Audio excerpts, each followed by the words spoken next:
Nos vamos 11 años atrás, 2012, Cataluña, durante la celebración de la Diada. Por las calles de Barcelona se produce una de las marchas más masivas que se recuerdan.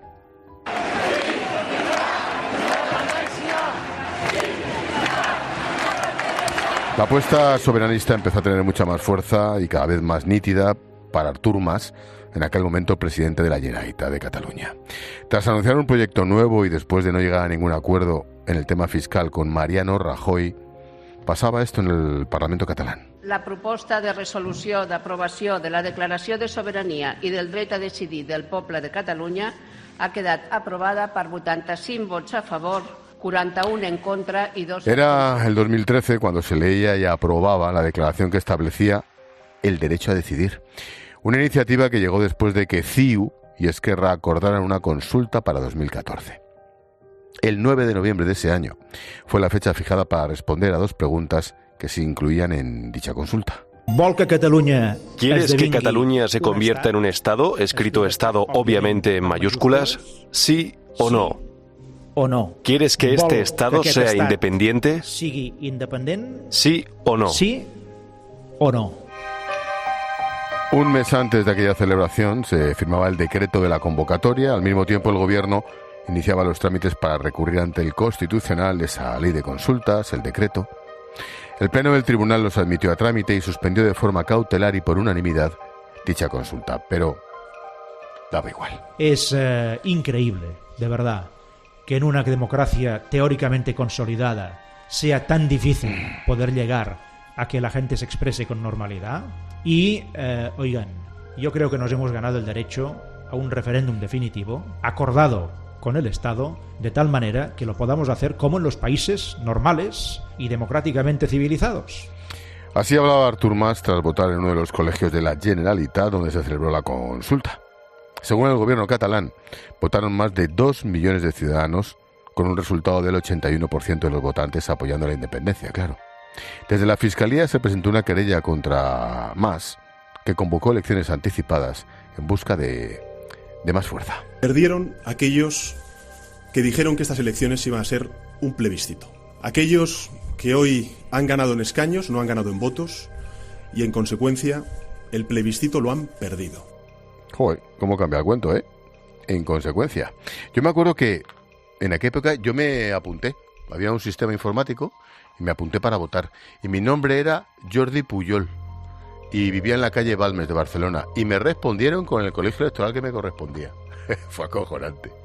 Bueno, aquella reacción de Pedro Sánchez en 2015, al resultado de esos comicios catalanes, hicieron que la suma de las candidaturas independentistas de Junts y la CUP obtuvieran mayoría absoluta. Sí, no pasó un mes cuando en el Parlamento se produce la aprobación de la resolución independentista, donde ya pudimos escuchar a quien empezaba a cobrar importancia, un tal Puigdemont. Que la independencia iba en serio, ustedes se han dado cuenta demasiado tarde.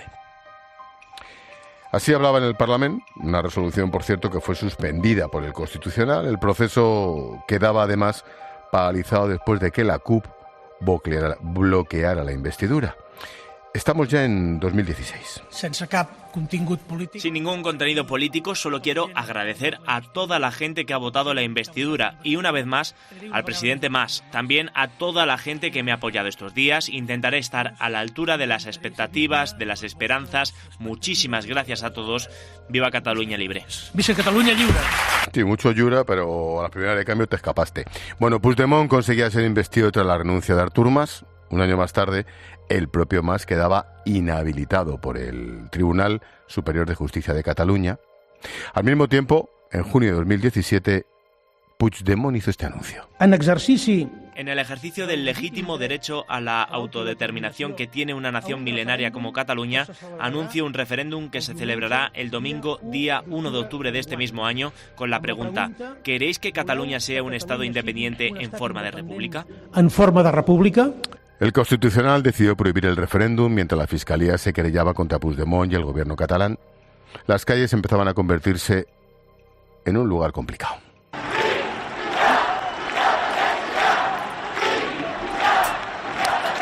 La diada se transformó en una reivindicación en defensa del referéndum. La fecha se acercaba y se empezaba a poner el foco en las operaciones de Policía y Guardia Civil.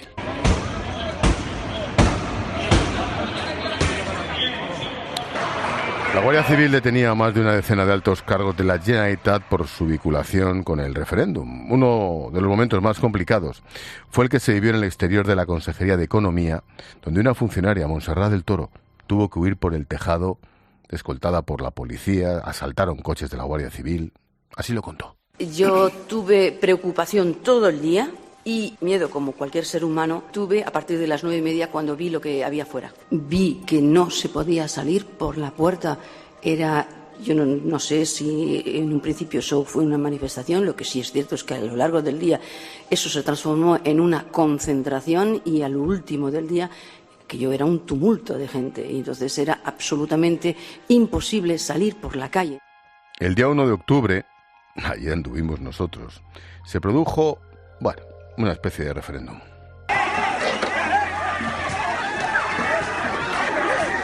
Las cargas policiales para impedir la votación marcaron la jornada desde primera hora de la mañana. Miles de agentes de la policía, Guardia Civil se personaron en los centros de votación donde se agolpaban cientos de personas. 2 días después se produjo una jornada de huelga general, una situación que provocó que ese mismo día, 3 de octubre, el rey Felipe VI pronunciara un discurso. Han quebrantado los principios democráticos de todo Estado de Derecho y han socavado la armonía y la convivencia en la propia sociedad catalana, llegando desgraciadamente a dividirla. Esas autoridades han menospreciado los afectos y los sentimientos de solidaridad que han unido y unirán al conjunto de los españoles. Incluso pueden poner en riesgo la estabilidad económica y social de Cataluña y de toda España. El domingo de esa misma semana se pudo ver la reacción de la otra parte de Cataluña, aquella que estaba en contra de la independencia, del procés. Fue la movilización más multitudinaria hasta la fecha celebrada en Barcelona en defensa de la unidad de España.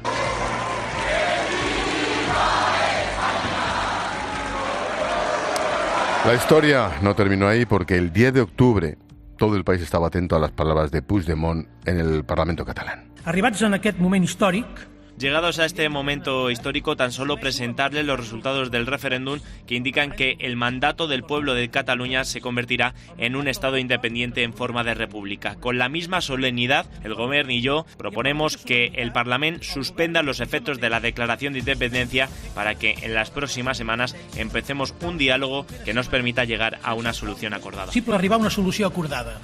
8 segundos. Es lo que duró la independencia. El mecanismo del gobierno central se puso en marcha y el 21 de octubre del 17 el Consejo de Ministros aprobaba aplicar el 155 con la destitución del gobierno catalán y la convocatoria de elecciones en Cataluña. Ojo, aquello lo apoyó el PSOE en la oposición de Pedro Sánchez. El encargado de ejecutar el primer nombre propio, aquel 155, fue Roberto Bermúdez de Castro, que en su día era el secretario de Estado de Administración Territorial. Roberto, ¿qué tal? Buenas noches.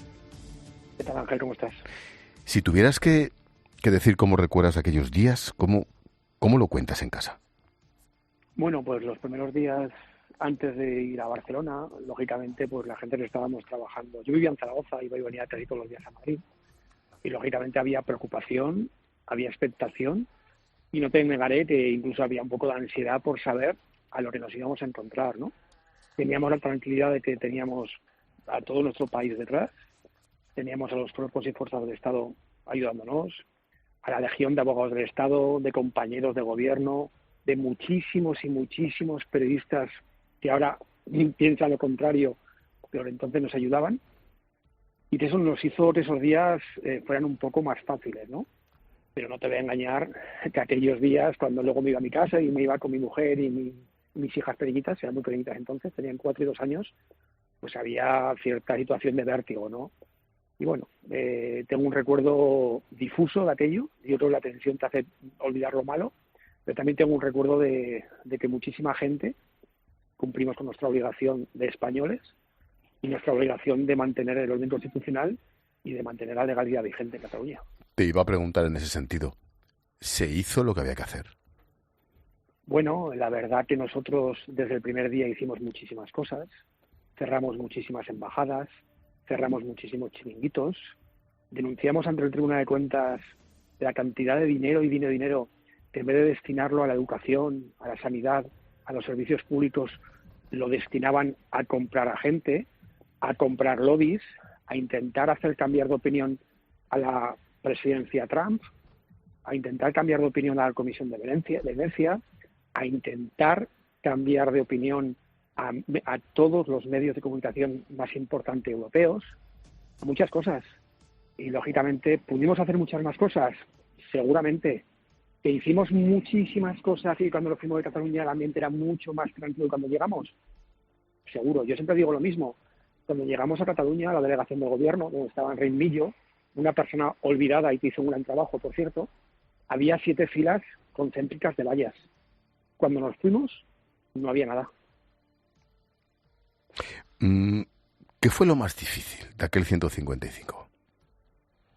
Bueno, a ver, lo que más os interesa a los periodistas, por el morbillo que tenéis, mi mujer es periodista, me lo preguntaba muchas veces, digamos cómo fue ese primer día, ¿no? Pero bueno, el primer día, mira, a nosotros nos criticaron mucho, porque yo conté que el primer día, en vez de ir a la Plaza San Jaume y montar un espectáculo mundial, discretamente o prudentemente decidimos juntarnos en la Villa Layetana, enfrente de la policía, en la Dirección General de Participación Ciudadana, porque entendíamos que no era bueno tampoco incendiar más las calles. Y lo más complicado fue al principio pensar qué tenían pensado ellos ante ese 155. Tú recordarás que los meses de antes tuvimos que parar una compra de armas, de rifles de calibre OTAN en el Consejo de Ministros, y se os ha olvidado. O aquellas imágenes que se han olvidado de Carmen Forcadell encima de un coche con megáfono en mano, encima del TSJ, la presidenta del Parlamento, insultando a los jueces. O cómo fueron saqueados los coches de la Guardia Civil, o como tú acabas de recordar, de la Secretaría Judicial tuvo que pasar de un edificio a otro en un arnés. Bueno, pues nosotros estamos muy preocupados acerca de que tenían preparado, pues yo qué sé, a mí me preguntaba el presidente Rajoy, oye Roberto, tú te has sido consejero en Aragón, ¿qué pueden hacer? Y yo le decía, bueno, pues en el ámbito de la sanidad, pues podrían pararnos más listas de espera, las urgencias un poco más despacio, en el ámbito educativo una huelga general, en el ámbito sociosanitario no atender a los dependientes. Y nada de eso estaba preparado. Eran una banda que estaba derrotada. Es decir, que la preocupación inicial se tornó en la tranquilidad de que eran una cuadrilla de personajes, que son los que están ahora, que habían engañado a un pueblo, que actuaba el pueblo, mucha gente de buena fe y engañada, y que realmente detrás de ellos no había nada. ¡Qué locura!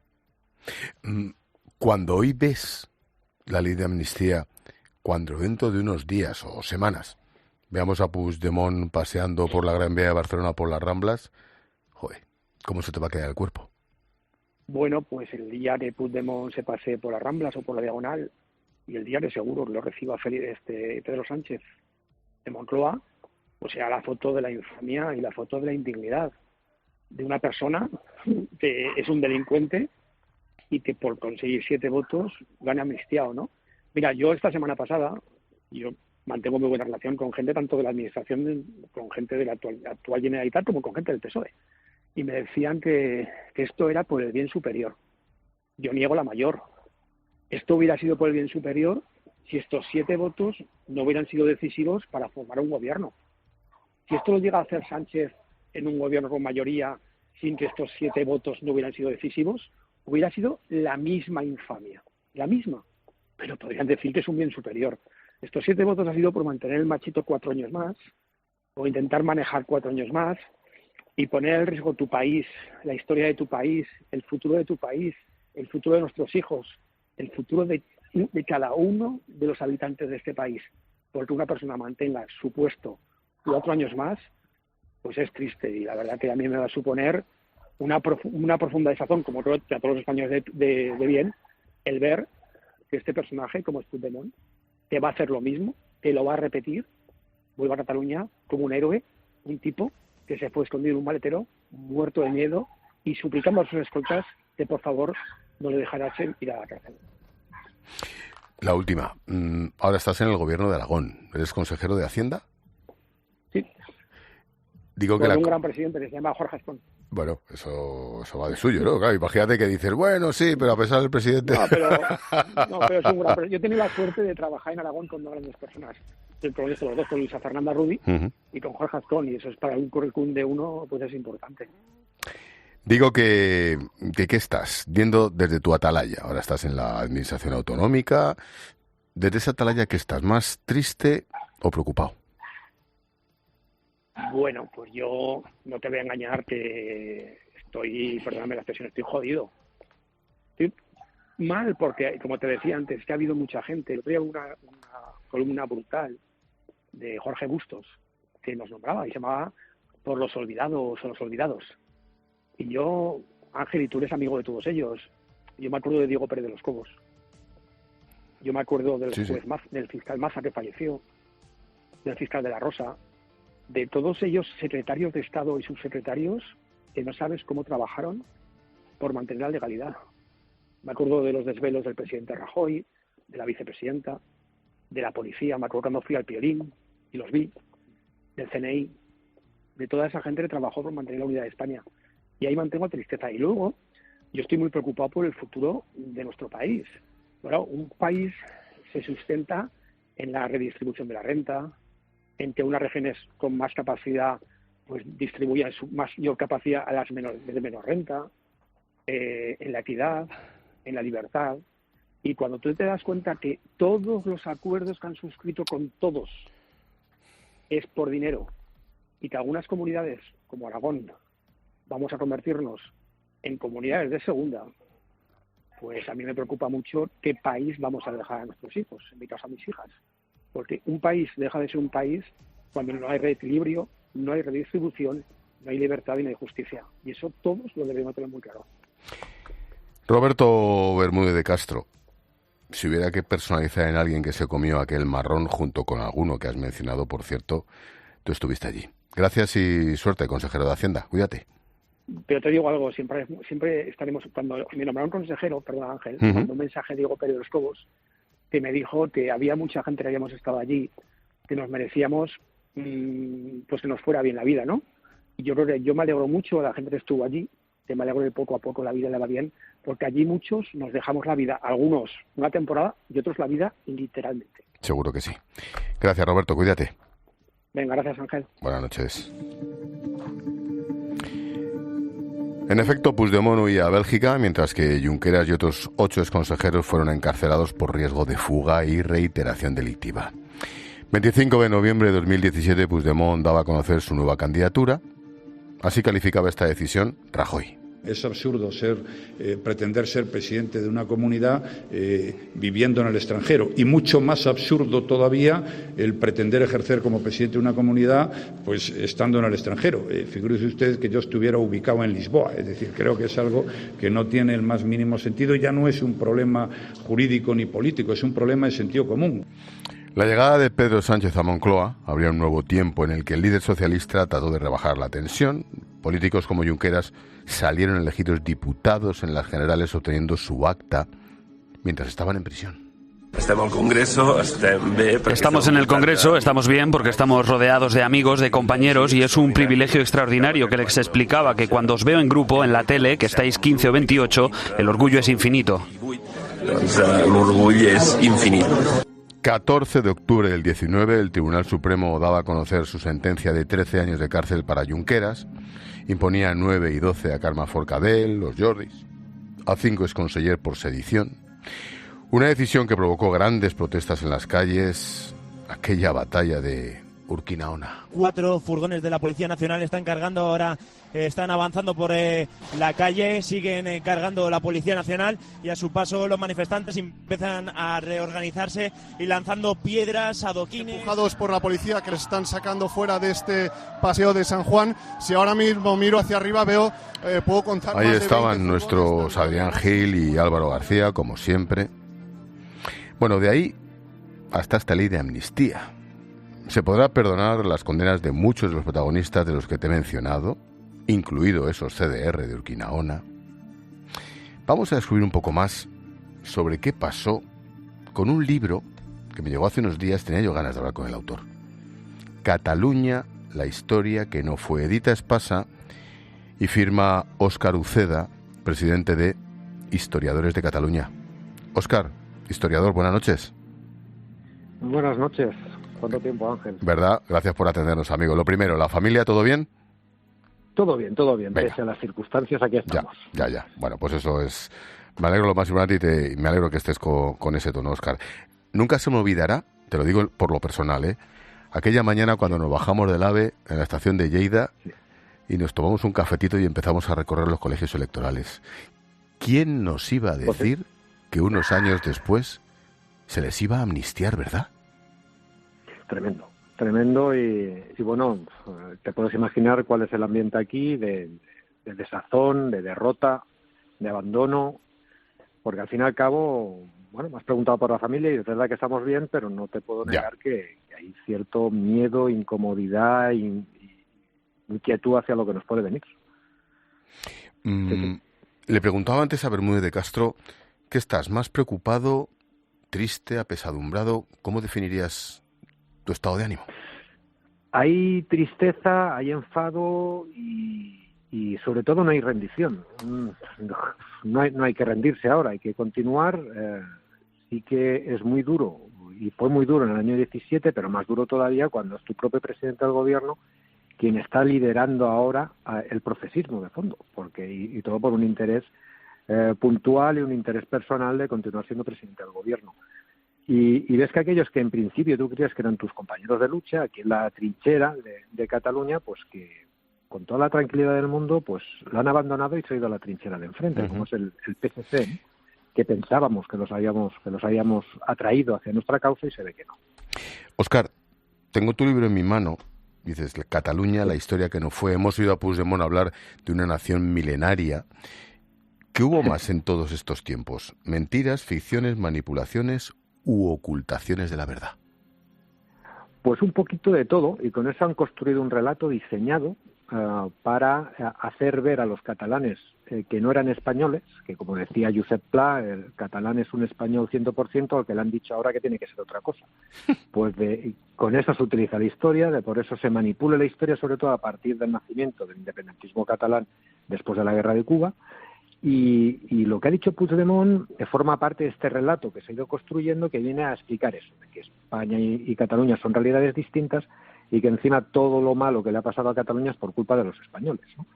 Por eso también ellos insisten tanto en controlar el relato de la historia y por eso también Puigdemont, y yo considero que es uno de sus grandes logros en el pacto que ha escrito con el PSOE, es incluir el tema de 1714, porque ya están reclamando una deuda histórica retrocediendo 300 años y diciendo que se ha de pagar por estos 300 años de ocupación por parte del gobierno. A ver, amplía esto del 1714. 450.000 euros es lo que están pidiendo ahora como deuda histórica desde hace días ya.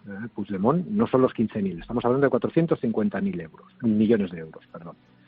Y la idea de haber metido esto, que hace ya bastante tiempo que lo estamos defendiendo en la Asociación de Historiadores de Cataluña, porque conocemos cuál es su objetivo y de qué van, ¿no? O sea, para ellos la historia es la forma de justificar que hay una Cataluña anterior independiente, que invadida por el Reino de España, y que a partir de entonces, que se ocurrió hace 300 años, según su relato, que no es cierto, pues existe una ocupación de facto de un Estado de otro. Y en el momento que Cataluña pues se libere de esta opresión o de esta ocupación por un Estado enemigo, pues vendrán las reclamaciones económicas, que esto es algo que no se está poniendo encima de la mesa, pero ellos tienen muy claro.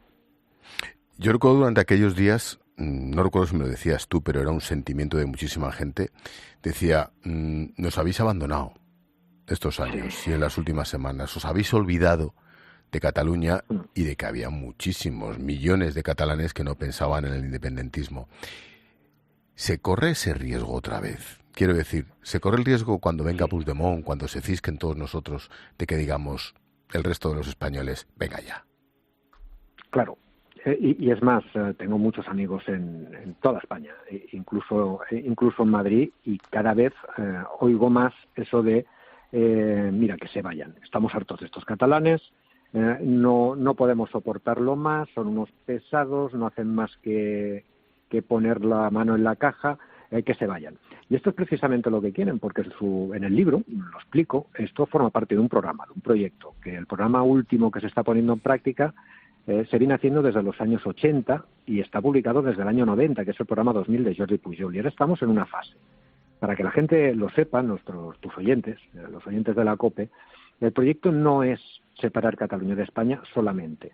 El proyecto es separar los países catalanes de España. Es decir, tras la independencia de Cataluña vendrá una reclamación territorial, será fase 2, de Valencia, de la Franja Aragonesa, de parte de Murcia, de las Islas Baleares, de Andorra y de la provincia de Perpiñán en el sur de Francia. Una vez tengan eso, o mientras tienen eso, va a venir la reclamación de la indemnización por la ocupación española de Cataluña durante los últimos 300 años. Que esto ya se está pidiendo ya. Es algo que no ha salido mucho en prensa, pero que ha salido y se está pidiendo ya. Es decir, que si se piensan que con la independencia de Cataluña se van a librar de los independentistas catalanes, lo tienen claro, porque les van a dar más fuerza, la presión será todavía mayor, en vez de una provincia díscola va a ser un país ribereño y enfrentado, con reclamaciones territoriales. Eso es a lo que aspiran, ¿eh? Y eso es lo que siempre han tenido en mente. Y es más, te puedo explicar como anécdota, en el año 2007, gobernando el tripartito, hubo un viaje también muy sonado a Palestina, que fue el presidente Maragall, etcétera, y fue una comitiva que estuvo visitando centros militares israelíes. Y yo tengo fotos, porque tengo conocidos que estuvieron allí, pues subidos a tanques Merkava y mirando cómo era el equipo, cómo era el modelo militar israelí, porque veían que podría ser útil para un futuro de una Cataluña independiente, con reclamaciones territoriales, con países limítrofes y con enemigos, entre comillas, con una población interna díscola, etcétera, etcétera, ¿no? Entonces, tenemos que ser muy conscientes que lo tienen perfectamente programado y además está publicado y escrito, ¿no? De qué es lo que quieren, que por eso le dan importancia a la historia, y por eso los españoles también tienen que tener muy claro que esto no es un tema fácil, que esto no se arregla dándole la independencia a Cataluña y que se acabó y no los vemos más. Esto sería el principio de algo peor. Seguro. El otro día tuve la suerte de entrevistar aquí en esta linterna al profesor Marcelo Gullo, el historiador argentino, sí. Y me dijo una frase, quiero recordar que fue algo así como: los errores del presente se deben en gran medida a que hemos interpretado mal la historia. ¿Estás de acuerdo? Sí. Sí, no solamente interpretado mal. En este caso, concretamente, hemos cedido. Nosotros, y sobre todo los españoles, ahora a lo mejor no va a gustar lo que voy a decir, pero Jordi Pujol es el padre de este programa 2000 y el padre del uso de la historia en estos últimos tiempos. Ya venía de plan de arriba, ¿no? Pero el padre del uso de la historia, de esa manipulación del relato de la historia con un objetivo político. Ellos se fundamentan en su construcción nacional, en la historia como base, como cimiento, y el pilar que lo sostiene es la lengua. Si Jordi Pujol hubiera nacido en Madrid, con ese proyecto de construcción nacional, con una lengua como la española, con 500 millones de hablantes, y una historia de verdad tan potente como la española, que fue una superpotencia mundial, ahora seríamos pues la pera. Porque ya tendría un proyecto de expansión de la lengua, de la cultura, de estrechar lazos con Hispanoamérica, etcétera, etcétera. ¿Qué pasa en España? Que nos avergonzamos de nuestra historia. Nos hemos creído, como dice Marcelo Gullo, ¿no?, esta leyenda negra, hemos cogido lo malo y no lo bueno, no somos capaces de ver el potencial que tiene enfocarnos en lo bueno sin negar lo mal que se hizo. Pues evidentemente que se hicieron cosas mal, ¿no? Pero es que lo que se hizo bien y lo que tenemos en positivo tiene una proyección que podría ser un objetivo pues que pueda motivar a los españoles de crecimiento, de superación, y es algo que no se hace en el resto de España, y sí que se hace en Cataluña para separarse de España. Recordando aquellos tiempos, aquellos años, con ese puntito de, no sé si de pena, de desasosiego, de abismo. Cataluña, la historia que no fue. El libro que firma Óscar Uceda, lo edita Espasa, como digo, provoca un poquito de movimiento en el estómago. Óscar, historiador, gracias por atendernos como siempre. Mucha suerte. Un abrazote, muchas gracias. Otro para ti, Óscar. Chao, chao. Hoy hemos hablado de lo que pasó por entonces. Se nos llena la boca de amnistías, pero qué rápido se nos olvida aquella hecatombe. A partir de ahora, la ley de amnistía, cerca de 300 personas vinculadas con la preparación, la ejecución, las consecuencias del proceso. y todos dentro de nada haciéndonos un corte de mangas desde las Ramblas.